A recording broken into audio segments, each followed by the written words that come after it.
कहानी की शुरुआत में हम एक लड़की को देखते हैं जो एक पेड़ पर टंगी होती है। अचानक उसके पास एक अंधा डायनासोर आ जाता है। वो उसे देख तो नहीं पाता, मगर उसी लम्हे लड़की नीचे गिर जाती है। उसकी आवाज सुनकर डायनासोर उसकी तरफ बढ़ने लगता है। लड़की जान बचाकर पानी में छुप जाती है, लेकिन डायनासोर वहाँ भी पहुँच जाता है। अब इस लड़की के साथ क्या हुआ, ये जानने के लिए हमें कहानी में जरा पीछे जाना पड़ेगा। ये वो द्वार है जहाँ इंसान और डायनासोर एक साथ रहते हैं। अब हालात ये हैं कि डायनासोर सिर्फ जंगलों तक सीमित नहीं रहे, बल्कि इंसानों के साथ ही रहने लगे हैं। लेकिन इंसान और डायनासोर के साथ रहने का सपना अभी भी अधूरा है। दोनों के बीच डर, दूरी और टकराव लगातार बढ़ता जा रहा होता है। जहाँ जहाँ डायनासोर पहुँचते हैं, वहाँ वहाँ ब्लैक मार्केट भी तेजी से बढ़ने लगता है। लोग इन्हें पकड़ने, बेचने और इस्तेमाल करने के लिए कुछ भी करने को तैयार हैं। गैर कानूनी शिकार इतना बढ़ जाता है कि स्थिति कंट्रोल से बाहर जाने लगती है। इस पूरे मामले को संभालने के लिए अमेरिका की सरकार एक बड़ी साइंटिफिक कंपनी को डायनासोर से जुड़ा पूरा कंट्रोल दे देती है। ये कंपनी जेनेटिक्स और बायो रिसर्च में काफी मशहूर होती है और इसका सीईओ लुइस डॉसन इटली के पहाड़ी इलाके में एक खास डायनासोर सैंक्चुअरी बनाता है। उनका कहना होता है कि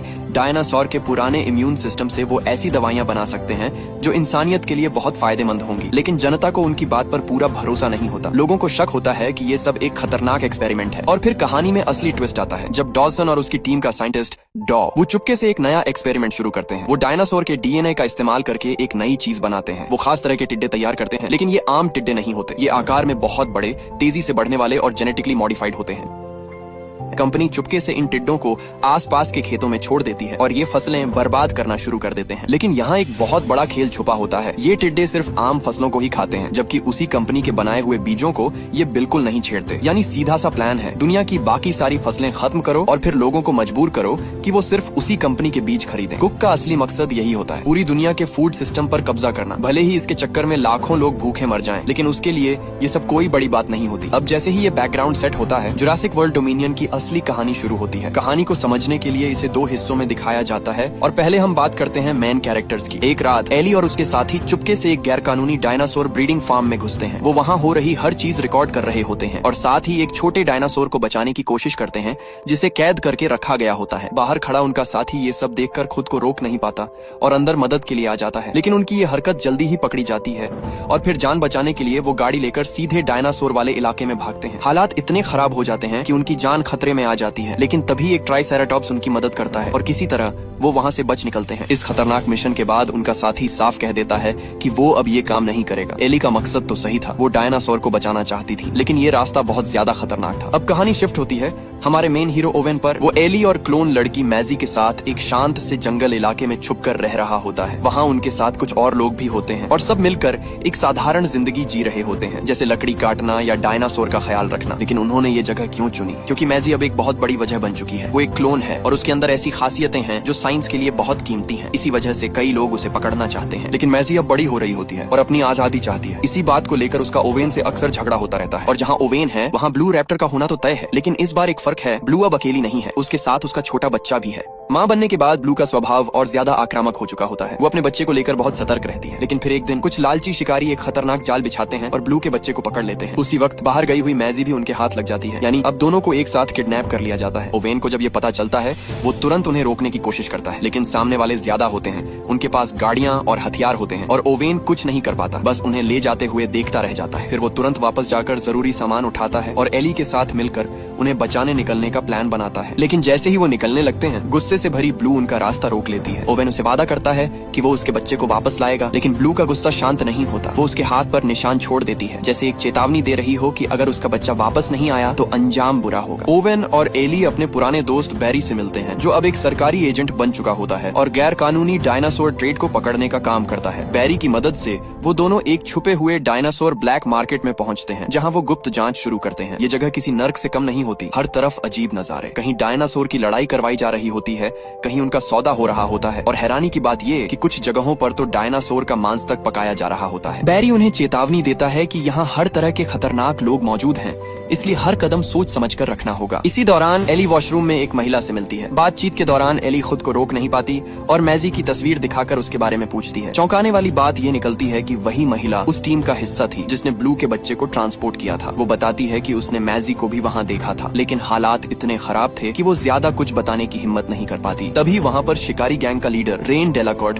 अपने आदमियों के साथ पहुंचता है। वो यहाँ एक बड़ी डील करने आया होता है। क्लाइंट की डिमांड होती है कुछ खास तरह के ट्रेन किए गए रैप्टर्स जो लेजर के इशारे से अपने शिकार को पहचान कर हमला करते हैं। जैसे ही डील पूरी होने वाली होती है, अचानक एजेंट्स वहाँ रेड कर देते हैं। अफरा तफरी मच जाती है, हर कोई अपनी जान बचाने के लिए भागने लगता है। ओवेन आगे बढ़कर रेन का पीछा करता है और दोनों के बीच एक खतरनाक पीछा शुरू हो जाता है। पूरा ब्लैक मार्केट जंग का मैदान बन जाता है। जब रेन को कोई रास्ता नहीं मिलता तो वो चालाकी से एक बड़े डायनासोर को छोड़ देता है ताकि सबका ध्यान भटक जाए, लेकिन उसका यही प्लान उसके लिए मुसीबत बन जाता है। ओवेन उसे पकड़ लेता है और जमीन पर गिराकर उससे मैजी के बारे में पूछता है, लेकिन रेन साफ कह देता है कि उसके पास मैजी नहीं है, उसे आगे किसी और को सौंप दिया गया है। वो नाम लेता है सैंटोस का, वही महिला जो इस पूरी डील के पीछे होती है। इतने में एक बड़ा खतरनाक डायनासोर अचानक आजाद हो जाता है और सीधा रेन पर हमला कर देता है। चारों तरफ चीख पुकार मच जाती है। सैंटोस हालात बिगड़ते देख अपने बॉस को खबर देती है, लेकिन तभी एली चुपके से उसके पास पहुंच जाती है। सैंटोस ज्यादा वफादार नहीं होती, थोड़े दबाव में ही सब सच उगल देती है। वो बताती है कि मैजी को बायोसिन कंपनी के पास भेज दिया गया है। उसी वक्त वो खतरनाक डायनासोर फिर से उनके पीछे पड़ जाता है और जान बचाने के लिए एली ऊपर से छलांग लगाकर एक गाड़ी में गिरती है। तभी वही महिला गाड़ी लेकर वहाँ से गुजर रही होती है। वो एली की मदद करती है और बताती है कि मैजी को बायोसिन ले जाया गया है। इतना ही नहीं, वो उन्हें वहाँ तक पहुँचाने के लिए प्लेन उड़ाने की भी पेशकश करती है। ये सुनते ही ओवेन बिना देर किए बाइक लेकर उनके पीछे निकल पड़ता है, लेकिन खतरा अभी खत्म नहीं हुआ होता। वो ट्रेन किया हुआ रैप्टर अभी भी उनका पीछा कर रहा होता है और जैसे ही वो तीनों खतरे से बचने की आखिरी कोशिश कर रहे होते हैं, ठीक उसी पल प्लेन उड़ान भरता है और वो जमीन से ऊपर उठकर किसी तरह उस मौत से बच निकलते हैं। अब कहानी एक नई दिशा में मुड़ती है। फोकस आता है पुराने किरदारों पर, जहाँ हम मिलते हैं पैलियोंटोलॉजिस्ट एली सैटलर से और काफी समय बाद उनकी मुलाकात होती है डॉ एलन ग्रांट से। वो उसे एक अजीब सा बड़ा टिड्डा दिखाती है। एली को शक होता है कि इसके पीछे किसी बड़ी कंपनी का हाथ है। वो बताती है कि जिन खेतों पर इन टिड्डों ने हमला किया वहाँ सिर्फ एक ही तरह की फसल बची है और वो है उसी बड़ी कंपनी के बनाए हुए बीज। यानी कोई बहुत चालाकी से पूरी फूड सप्लाई को कंट्रोल करने की कोशिश कर रहा है। सच जानने के लिए एली फैसला करती है कि वो सीधे उस कंपनी के डायनासोर सैंक्चुअरी में जाएगी और वहाँ से इन टिड्डों का डीएनए सैंपल लेगी। वो चाहती है कि ग्रांट भी उसके साथ चले। जल्द ही दोनों फ्लाइट से वहाँ पहुँचते हैं और कंपनी का एक कर्मचारी राम से उनका स्वागत करता है। वो उन्हें पूरे इलाके के बारे में बताता है। उनके सामने फिर से डायनासोर का वही पुराना दृश्य होता है, जिसे देखकर दोनों के अंदर पुरानी यादें ताजा हो जाती हैं। राम से समझाता है कि यहाँ हर चीज प्लान के साथ बनाई गई है। हर्बीवोर डायनासोर के लिए अलग पेड़ पौधे और मांसाहारी डायनासोर के लिए शिकार का इंतजाम। सब कुछ इस तरह सेट किया गया है कि कोई डायनासोर बाहर न जा सके। साथ ही एक रिमोट कंट्रोल सिस्टम भी लगाया गया है, जिससे जरूरत पड़ने पर हर चीज को कंट्रोल किया जा सकता है। जैसे ही वो दोनों इस पहाड़ी इलाके के अंदर पहुंचते हैं, कंपनी का सीईओ लुइस डॉजसन खुद उनका स्वागत करता है। वो बड़े गर्व से बताता है कि उनकी कंपनी ने कई प्राचीन जेनेटिक सीक्रेट्स को अनलॉक कर लिया है और वो इन्हें मेडिकल फील्ड में इस्तेमाल करके गंभीर बीमारियों का इलाज ढूंढना चाहते हैं। वो दावा करता है कि उसका मकसद सिर्फ इंसानियत की मदद करना है, न कि पैसा कमाना। इसके बाद वो रामसे को कहता है कि एली और ग्रांट को एक खास फोरम में ले जाया जाए, जहाँ एक और जाना पहचाना चेहरा उनका इंतजार कर रहा होता है, डॉ इयान मैल्कम। फोरम खत्म होने के बाद एली और ग्रांट मैल्कम से चुपके से बात करते हैं और उससे मदद मांगते हैं। वो उसे बताते हैं कि उन्हें इन खतरनाक टिड्डों का डीएनए सैंपल चाहिए ताकि सच्चाई सामने लाई जा सके। लेकिन यहाँ हर जगह निगरानी होती है, इसलिए मैल्कम धीरे धीरे उन्हें जानकारी देता है कि वो काफी समय से इन टिड्डों पर रिसर्च कर रहा है और ये सैंपल्स कंपनी के अंडरग्राउंड लैब में रखे गए हैं। फिर वो चुपचाप एली को एक छोटी सी चीज देता है जो इस मिशन की चाबी साबित होने वाली होती है। मैल्कम जो डिवाइस एली को देता है वो कोई साधारण चीज नहीं होती। उसी की मदद से अंडरग्राउंड रिसर्च एरिया तक जाने वाली लिफ्ट अनलॉक की जा सकती है, जिसे सूर्य प्रयोगशाला कहा जाता है। ताकि किसी को शक न हो, मैल्कम तुरंत वहाँ से निकल जाता है। उसके बाद कंपनी का कर्मचारी राम से एली और ग्रांट को लैब घुमाता है और जानबूझकर उन्हें उस खास लिफ्ट के बारे में बताता है जो नीचे सीक्रेट एरिया में जाती है। वो ये भी साफ करता है कि वहाँ सिर्फ खास परमिशन से ही जाया जा सकता है, लेकिन उसके इशारों से साफ होता है कि वो उनकी मदद करना चाहता है। इसी बीच मैजी और ब्लू के बच्चे को डॉ वू के सामने लाया जाता है। यहाँ एक बड़ा सच सामने आता है। डॉ वू बताता है कि मैजी कोई साधारण क्लोन नहीं है, बल्कि उसे एक महिला शार्लेट लॉकवुड ने अपनी टेक्नोलॉजी से जन्म दिया था। जन्म के कुछ समय बाद ही शार्लेट को एक खतरनाक विरासत में मिली बीमारी होने लगती है, इसलिए उसने पहले ही मैजी के डीएनए में बदलाव कर दिए थे ताकि वो इस बीमारी से बच सके। अब डॉ वू को उम्मीद होती है कि मैजी और ब्लू के बच्चे के जीन की मदद से वो इन खतरनाक टिड्डों को कंट्रोल करने का तरीका ढूंढ सकता है। लेकिन दूसरी तरफ डॉजसन का इरादा बिल्कुल अलग होता है। वो सिर्फ इन रिसर्च का इस्तेमाल करके पैसा कमाना चाहता है। उधर एली और ग्रांट पूरी तैयारी के साथ चुपके से उस सूर्य प्रयोगशाला में घुस जाते हैं। वो जल्दी से उन म्यूटेटेड टिड्डों का डीएनए सैंपल निकाल लेते हैं, लेकिन तभी सब कुछ बिगड़ जाता है। मैजी पीछे से आकर ब्लू के बच्चे को आजाद कर देती है और अचानक लैब में अलार्म बजने लगता है। घबराए हुए टिड्डे चारों तरफ फैल जाते हैं। पूरा माहौल बेकाबू हो जाता है। एली और ग्रांट किसी तरह वहाँ से भागते हैं और उसी दौरान उनकी मुलाकात मैजी से हो जाती है। अब तीनों एक साथ हो जाते हैं और मिलकर बाहर निकलने की कोशिश करते हैं, लेकिन खतरा अभी खत्म नहीं हुआ। डॉजसन को पता चल जाता है कि कोई उसके सिस्टम में घुस चुका है। वो तुरंत पूरे इलाके का सिक्योरिटी सिस्टम एक्टिव कर देता है और एयर डिफेंस भी चालू कर देता है। उसी वक्त बाहर ब्लैक पायलट लड़की जो प्लेन उड़ा रही होती है, उस पर एक विशाल उड़ने वाला डायनासोर हमला कर देता है। है। हालात अब पूरी तरह बेकाबू हो चुके होते हैं। आसमान में हमला, जमीन पर खतरा और हर तरफ सिर्फ मौत मंडरा रही होती है। उन्हें तुरंत इमरजेंसी लैंडिंग का फैसला लेना पड़ता है। हालत ऐसी होती है कि उनके पास सिर्फ एक ही पैराशूट बचता है और वो एली को दे दिया जाता है ताकि वो खुद को बचा सके। मजबूरी में ओवेन और बाकी लोग अपनी जान किस्मत के भरोसे छोड़ देते हैं। उधर एली किसी तरह जमीन पर उतरती है, लेकिन उसका पैराशूट पेड़ में अटक जाता है और वो हवा में ही लटकी रह जाती है, हिल भी नहीं सकती और खतरा धीरे धीरे उसकी तरफ बढ़ रहा होता है। तभी एक खतरनाक थेरेजिनोसॉरस चुपचाप उसकी तरफ बढ़ता है। उसके कदम भारी होते हैं, लेकिन अंदाज बहुत अजीब और डरावना होता है। उसकी नजर कमजोर होती है, इसीलिए उसे एली दिखाई नहीं देती। लेकिन पास खड़ा एक हिरण इतना खुशकिस्मत नहीं होता। एक ही वार में वो उसका शिकार बन जाता है। एली समझ जाती है कि अगर वो यहाँ रुकी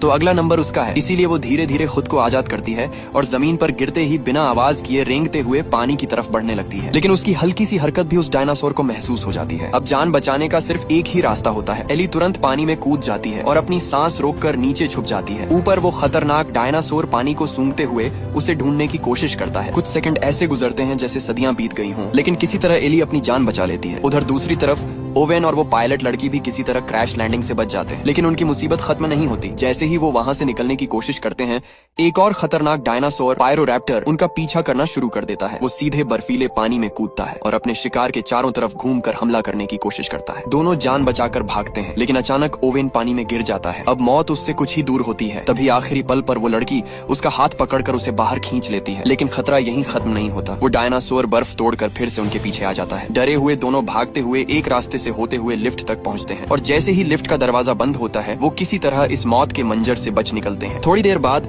वो एली को ढूंढते हुए उसी जंगल में पहुंचते हैं जहां उसका पैराशूट पड़ा होता है और साथ ही कुछ खून के निशान भी। अब दिल में सिर्फ एक ही डर होता है, क्या एली जिंदा है या फिर वो भी इस खतरनाक दुनिया का शिकार बन चुकी है। रात हो चुकी होती है, जंगल अब और भी ज्यादा खामोश लेकिन खतरनाक बन चुका होता है। उधर एली जल्दी जल्दी आगे बढ़ती है और उसे एक पुराना कंट्रोल स्टेशन मिल जाता है। वो अंदर जाती है, लेकिन उसे आराम करने का मौका भी नहीं मिलता। अचानक उसे आस पास कुछ हलचल महसूस होती है। वो सतर्क हो जाती है। तभी एक डायलोफोसॉरस चुपके से उसके सामने आ जाता है और हमला करने ही वाला होता है, लेकिन ठीक उसी पल एक मजबूत हाथ उसके गले को पकड़ लेता है। ओवेन समय पर पहुंच चुका होता है। अब दोनों फिर से मिल जाते हैं, लेकिन खतरा अभी खत्म नहीं हुआ। दूसरी तरफ डॉसन जब गहराई से जांच करता है तो उसे जल्दी ही शक हो जाता है कि इसके पीछे मैल्कम का हाथ है। वो तुरंत एली और बाकी लोगों की लोकेशन ट्रैक कर लेता है और बिना वक्त गंवाए आदेश देता है कि उनके केबिन को रोक दिया जाए। कुछ ही देर में सभी लोग एक गहरे एम्बर माइन में फंस जाते हैं, जहाँ चारों तरफ खतरनाक डायनासोर छुपे होते हैं। इसके बाद डॉसन गुस्से में मेल्कम को नौकरी से निकाल देता है और रामसे को आदेश देता है कि उसे वहां से ले जाया जाए। लेकिन यहाँ एक बड़ा ट्विस्ट आता है। रामसे असल में एली और ओवेन की तरफ होता है। वो डॉसन का आदेश मानने के बजाय चुपचाप मेल्कम को नीचे ले जाता है और उसकी मदद के लिए एक गाड़ी और पूरा प्लान भी देता है ताकि वो बाकी लोगों को बचा सके। उधर एली, ग्रांट और मैजी किसी तरह खतरनाक रास्तों से निकलकर माइन के एग्जिट तक पहुंच जाते हैं, लेकिन किस्मत फिर खेल खेलती है। दरवाजा पूरी तरह लॉक होता है और पीछे से डायनासोर उनके करीब आते जा रहे होते हैं। तभी मेल्कम भी वहां पहुंचता है, लेकिन उसे भी दरवाजे का पासकोड नहीं पता होता। वो कई कोशिश करता है, लेकिन हर बार नाकाम हो जाता है। हालात अब पूरी तरह बेकाबू हो चुके होते हैं। तभी रामसे, जो सब कुछ मॉनिटर कर रहा होता है, चुपके से सिस्टम हैक करके दरवाजा खोल देता है और सभी लोग आखिरी पल में वहां से बाहर निकल जाते हैं। लेकिन खतरा अभी खत्म नहीं हुआ। डॉसन सच्चाई छुपाने के लिए एक और खतरनाक कदम उठाता है। वो आदेश देता है कि लैब के अंदर मौजूद सभी म्यूटेटेड टिड्डों को जला दिया जाए, लेकिन ये फैसला उल्टा पड़ जाता है। ये टिड्डे आग में मरने के बजाय और ज्यादा खतरनाक हो जाते हैं। वो हर तरफ फैल जाते हैं, जलते हुए लैब से बाहर निकलते हैं और आसमान में उड़ते हुए एक भयानक तबाही मचा देते हैं। पूरा नजारा ऐसा लगता है जैसे कोई प्रलय आ गई हो। एली और बाकी लोग ये सब देखते हैं, लेकिन अभी उनके पास रुकने का वक्त नहीं होता। सबसे जरूरी है वहां से जिंदा निकलना। इसी बीच मेल्कम गाड़ी चलाते हुए कंट्रोल खो देता है और गाड़ी ढलान से नीचे पलट जाती है और यहीं पर किस्मत एक बार फिर खेल दिखाती है। ओवेन, एली, ग्रांट, मैजी यानी पुराने और नए सभी किरदार एक ही जगह इकट्ठा हो जाते हैं, लेकिन उन्हें मिलने का मौका भी नहीं मिलता, क्योंकि उसी समय जंगल का सबसे खतरनाक शिकारी उनके सामने आ जाता है, गिगानोटोसॉरस। वो विशालकाय दानव उनकी तरफ बढ़ रहा होता है और सभी लोग डर के मारे गाड़ी के पीछे छुप जाते हैं। सांसें थम जाती हैं, हर कदम भारी लगने लगता है। अब सिर्फ एक सवाल बचता है, क्या ये सभी लोग मिलकर इस आखिरी खतरे का सामना कर पाएंगे या फिर यही उनका अंत होने वाला है। गिगानोटोसॉरस की सूंघने की ताकत इतनी तेज होती है कि वो इंसानों की मौजूदगी तुरंत महसूस कर लेता है। मजबूरी में सभी लोग ऑब्जर्वेशन टावर पर चढ़ जाते हैं